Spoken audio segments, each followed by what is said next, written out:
নমস্কার বন্ধুরা, হরে কৃষ্ণ, রাধে রাধে। তোমাদের আমি সকলকে স্বাগত জানিয়ে আজকের ব্লগটা স্টার্ট করছি। বন্ধুরা, আজ আমি আমার গোপাল সোনা আর গণেশ সোনাকে নিয়ে দার্জিলিং বেড়াতে যাচ্ছি। প্রপার দার্জিলিং ঠিক যাচ্ছি না, দার্জিলিংয়ের অফবিট জায়গাগুলোতে যাব।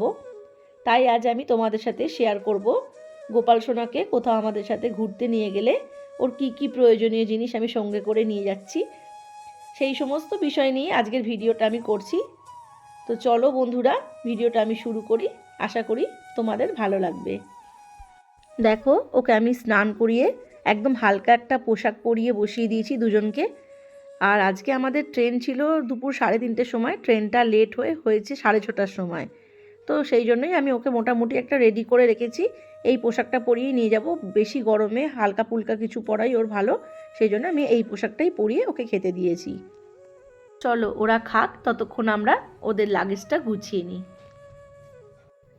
এখানে একটা বাস্কেট নিয়ে নিয়েছি। বাস্কেটটা খুব ভালো করে পরিষ্কার করে নিয়ে ওর ভেতরেই ছোট্ট করে একটা পাতলা কম্বল পেতে নিচ্ছি, আর তার উপর একটা গোপাল বসানোর চাদর পেতে নিচ্ছি। গোপাল সোনাকে ঘুরতে নিয়ে যাওয়ার জন্য ওর এই লাগেজ ব্যাগটা আমি কিনেছি। এই ব্যাগটার মধ্যেই আমি সব কিছু গুছিয়ে নেব। দেখো, ওকে সব জায়গায় বসিয়ে খেতে দেওয়ার জন্য একটা আসন নিয়েছি, একটা হালকা ফুলকা শাল নিয়েছি, কোথাও যখন বেরোবে বা শোবে সেই শালটা গায়ে দেবে। যেহেতু শীতের জায়গা, বেশিরভাগটাই ওর সোয়েটার নিয়েছি। 4 থেকে 6 রকমের সোয়েটার নিয়েছি। গোপাল গণেশের দুজনকারই সোয়েটারগুলো এখানে আছে। একটা মাথার টুপি নিয়েছি। এখানে একটা সান্তা ক্লসের ড্রেস নিয়েছি, এটাও একদিনও পরতে পারবে। আমরা ওখানে 7 দিন মতো থাকবো, তো সেই বুঝেই যে কটা জিনিস লাগবে আমি নিয়ে নিয়েছি। দেখো, এক জোড়া মোজা নিয়েছি গোপালের, আর কয়েকটা ভালো ভালো জামা নিয়ে নিয়েছি। এগুলো যখন একটু বেলার দিকে ঠান্ডাটা কম থাকবে তখন এগুলো পরাতে পারবো, সেই জন্য এই জামাগুলো নিয়ে নিয়েছি। ওর একটা সুতির জামা নিয়ে নিয়েছি। এই সুতির জামার প্যান্টটা পরে রাত্রিবেলা শোয়াতে পারবো, কারণ রাত্রিবেলা শোয়াতে গেলে এই ভারী জামাগুলো পরে থাকলে ওর কষ্ট হবে বলে আমি একটা সুতির জামাও নিয়ে নিলাম। দেখো বন্ধুরা, এখানে কিছু ড্রাই ফ্রুট আমি নিয়ে নিয়েছি। খুব বেশি খাবার দাবার আমি নিয়ে যাচ্ছি না, বাকি খাবার তো ওখান থেকে পেয়েই যাব। মিষ্টি, ফ্রুট জুস এগুলো তো ওখান থেকে পাওয়াই যাবে। যেগুলো পাওয়া যাবে না সেই সব জিনিসগুলোই আমি একটু আধটু নিয়ে নিয়েছি। সব ড্রাই ফ্রুটগুলোকে আমি এই কন্টেনারের মধ্যে ভরে নিচ্ছি।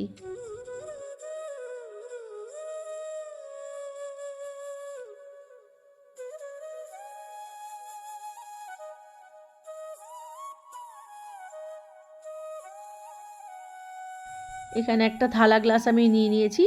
আর দেখো বন্ধুরা, বেশ কিছু তুলসী পাতা নিয়েছি। এই তুলসী পাতাটা আমার বাড়িতে ছিল, ওখানে পাবো কি পাবো না জানি না, তাই আমি তুলসী পাতাটাও নিয়ে নিলাম।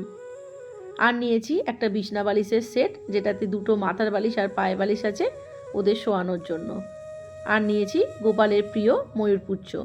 বন্ধুরা, আমি জলটা এখান থেকে ক্যারি করি না, গোপালের জলটা আমি বাইরে থেকে কিনে নেব। দেখো, ওরা রেডি হয়ে একদম বসে পড়েছে, আর ওদের লাগেজ গোছানো কমপ্লিট। এবার আমরা রওনা দেব। বন্ধুরা, তোমরা যারা ভিডিওটা দেখছো তারা অবশ্যই কামনা করো আমাদের যাত্রা যেন সকলের শুভ হয়। কেমন লাগলো ভিডিওটা অবশ্যই কমেন্টস বক্সে জানাবে। অনেক অনেক ধন্যবাদ ভিডিওটা আমাদের সাথে সম্পূর্ণ দেখার জন্য। দেখা হচ্ছে নেক্সট কোনো ভিডিওতে।